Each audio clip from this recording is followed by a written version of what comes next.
Mga katrops, welcome back ulit sa aking channel, Sports React PH.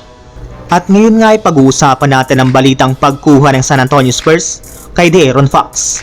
Pag-uusapan na rin nga natin dito sa ating panibagong video, ang balitang pag-trade na lang ng Los Angeles Lakers kay Christian Wood.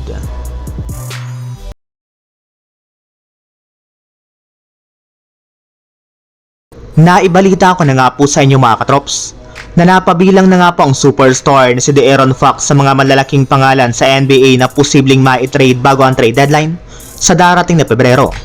Kahit gaano man nga po kaganda ang pinapakita nitong performance sa kanilang mga laban ay hirap pa rin nga po talaga siya na mabuhat ang kanilang team sa panalo.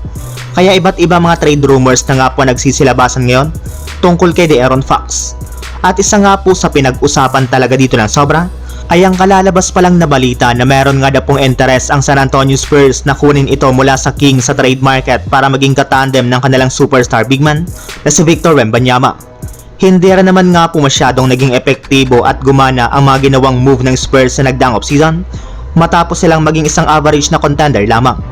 Kaya plano nga po nila na gumawa muli ng move, and this time nga po mga katrops ay sisiguraduhin na nga po ng kanilang front office na makakakuha sila ng isang legit na superstar sa katauhan ni De'Aaron Fox kung sakali mang maging available ito sa trade market. Samantala, punta naman tayo sa ating sunod na pag-uusapan sa balitang pag-trade na lang ng Los Angeles Lakers kay Christian Wood. Ayon nga po mga katrops sa ibinulgar ng Los Angeles Lakers, hindi na naman nga po makakapaglaro sa kanilang next game laban sa Detroit Pistons sina Christian Wood, Jared Vanderbilt at maging si Jackson Hayes. Kaya patuloy pa rin nga po talaga silang problemado sa kanilang mga big man, kaya kinukonsidera na nga po ng kanilang front office na magkaroon ng ilang mga pagbabago sa kanilang frontcourt, kagaya na lamang ng pag-trade nila kina Christian Wood at Jackson Hayes. Gusto na rin naman nga po ng Lakers ng kompletong lineup, kaya imbis nga po na hintayin nila ang pagbabalik ng dalawang ito ay papalitan na lamang nga po sila ng bagong sentro na tutulong kay Anthony Davis. Marami na rin naman nga pong mga magagaling na big man ngayon na available sa trade market, kaya hindi na nga po sila mahihirapan na makakuha nito. Yes, hindi nga po kayo nagkakamali sa inyong narinig, ginawang available na nga po ng Lakers si Christian Wood kahit meron pa siyang tinatamong injury.